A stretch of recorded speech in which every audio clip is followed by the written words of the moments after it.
নমস্কার বন্ধুরা। হরে কৃষ্ণ কৃষ্ণ কৃষ্ণ হরে হরে, হরে রাম রাম রাম হরে হরে। আশা করি সকলেই ভালো আছেন, সুস্থ আছেন, শ্রীকৃষ্ণের সাথে আছেন। আজকে আমরা আবার চলে এসেছি গীতা পাঠ সম্বন্ধে। কিছু পড়ব, কিছু তত্ত্ব আমরা অনুধাবন করবার চেষ্টা করব এবং গীতা মাহাত্ম্য দিয়ে আমরা আমাদের গীতা পাঠ আমরা শুরু করব। ওম শ্রী পরমাত্মনে নমঃ। গীতা মাহাত্ম্য।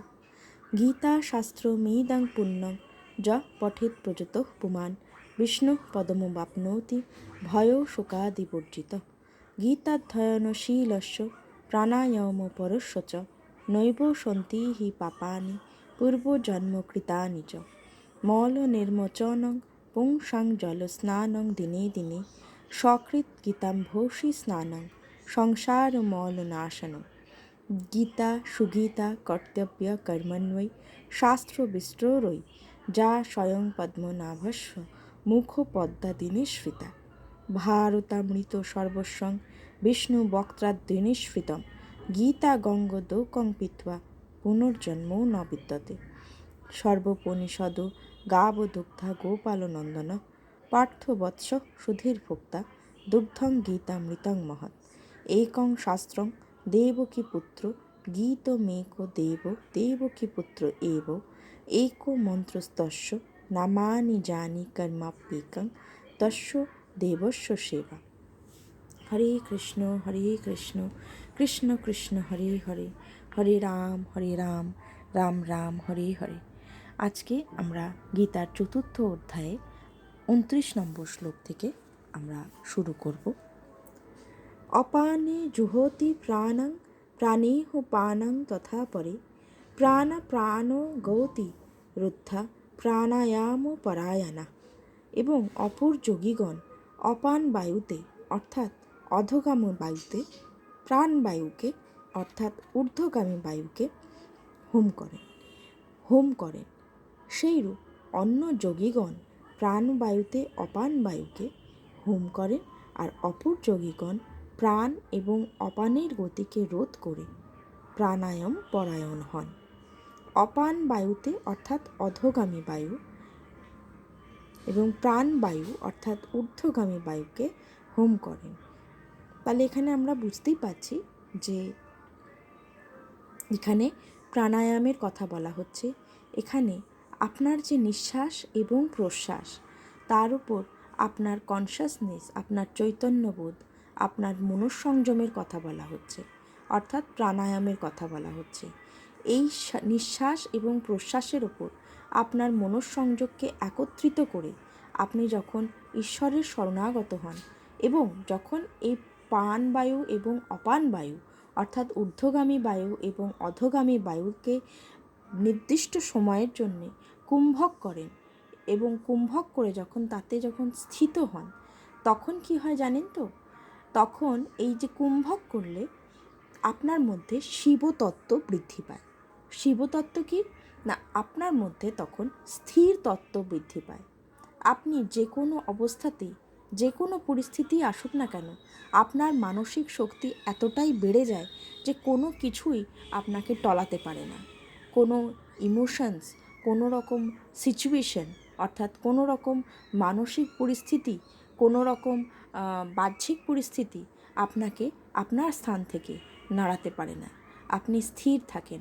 আপনার মধ্যে কোনো রকম দুশ্চিন্তা, কোনো রকম গ্লানি, কোনো রকম কি বলবো, যেটাকে আমরা সাধারণ ভাষায় বলি যে ফ্রাস্ট্রেশন, সেই সব জিনিসগুলো কিন্তু আপনাকে স্পর্শই করতে পারবে না।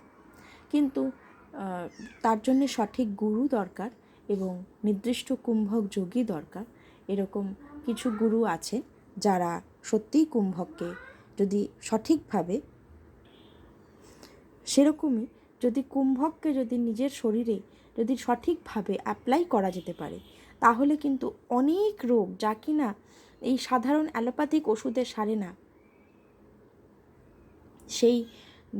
সেই দুরারোগ্য ব্যাধিও কিন্তু সারানো যেতে পারে, নির্মূল করে দেওয়া যেতে পারে। তো আপনি যে যোগই করেন না কেন তার জন্যে আপনার একটি সুস্থ শরীরের ভীষণভাবে দরকার। সুস্থ মনের যেমন দরকার সেরকম সুস্থ একটি শরীরও দরকার। তাই সুস্থ শরীর এবং সুস্থ মন আমাদের অর্থাৎ আমাদের সমগ্র আরোগ্য আমাদের সকলেরই খুবই কাম্য। কেউই কি চায় কারোর ওপর নির্ভরশীল হয়ে বেঁচে থাকতে? কেউই কিন্তু চায় না। তাই আমাদের আরোগ্য আমাদের হলো মূল সম্পদ। আমাদের বেঁচে থাকার জন্যে আমাদের আরোগ্য লাভ করা হলো মূল সম্পদ। তাই ভগবান শ্রীকৃষ্ণ এই আরোগ্য লাভের প্রতিও বিশেষ সতর্কবান হয়েছেন। এবার আমরা 30 নম্বর শ্লোকে চলে আসি। অপরিনিয়তা হারা প্রাণান প্রাণেষু জুহতি সর্বেহোপিতে যজ্ঞবিদ যজ্ঞ কল্পিত কলমষা। আর অন্য নিয়মিত আহারকারী যোগীগণ প্রাণ সকলকে প্রাণেতেই হোম করেন। যজ্ঞ দ্বারা যাদের সমুদয় পাপ নষ্ট হয়েছে এইরূপ এই সকলই হলেন যজ্ঞ বিষয়ে জ্ঞানী। তাহলে কি বলছেন? 30 নম্বর শ্লোকে ভগবান শ্রীকৃষ্ণ বলছেন যে অন্য নিয়মিত আহারকারী যোগীগণ, একটা কথা আছে যে যারা রোগী তারা 3 বার খায়, যারা ভোগী তারা 2 বার খায়, আর যারা যোগী তারা মাত্র 1 বার ভক্ষণ করেন বা সেটাও করেন না। তাহলে অন্য নিয়মিত আহারকারী যোগীগণ, যে সকল যোগী প্রতিদিন নিয়মিতভাবে আহার করেন, সেই প্রাণ সকলকে প্রাণেতেই তারা হোম করেন। অর্থাৎ তাদের সেই সকল প্রাণের মধ্যেই তারা সেই মহাপ্রাণ অর্থাৎ সেই ভগবান ঈশ্বরকে তারা নিজেদের মধ্যেই তারা হোম করেন, যাগযজ্ঞ করেন। তাদের নিজের মনেই নিজের ভগবানের মন্দির স্থাপন করে সেখানে নিজের সমস্ত জ্ঞান, নিজের সমস্ত গরিমা, নিজের সমস্ত ক্লেশ, নিজের সমস্ত দুঃখ, নিজের সমস্ত অহংকার, সমস্ত কিছু তারা অঞ্জলি দেন প্রতিদিন। সেখানেই তারা হোম করেন, তারা মনের মন্দিরেই তারা তাদের ইষ্টের হোম করেন এবং সেখানেই ভগবানের নিত্য পূজা করেন। এবং আর কি না, যজ্ঞ দ্বারা যাদের সমুদয় পাপ নষ্ট হয়েছে এবং অন্যান্য যে সকল যজ্ঞের কথা পূর্বে বলা হয়েছে সেই সকল যজ্ঞ দ্বারা যাদের সমুদয় পাপ নষ্ট হয়েছে, অর্থাৎ যাদের মন সেই সচ্চিদানন্দে একেবারেই সমর্পিত হয়েছে, সেই সকল পুরুষই হলেন যজ্ঞ বিষয়ে প্রকৃত জ্ঞানী। আজকে আমরা 30 নম্বর শ্লোক অবধি পড়লাম। গীতা পাঠ এতটাই সুন্দর, এতটাই মধুর, এতটাই হিলিং করে আমাদেরকে যে তা আমাদেরকে এক অন্য শান্তি দেয়, এক অন্য তৃপ্তি দেয়। আপনারাও বাড়িতে গীতা পাঠ করবেন,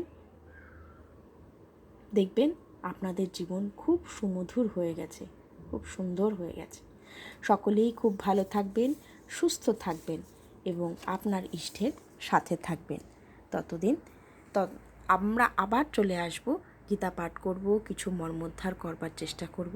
ততদিন সকলে খুব ভালো থাকবেন, সুস্থ থাকবেন। নমস্কার।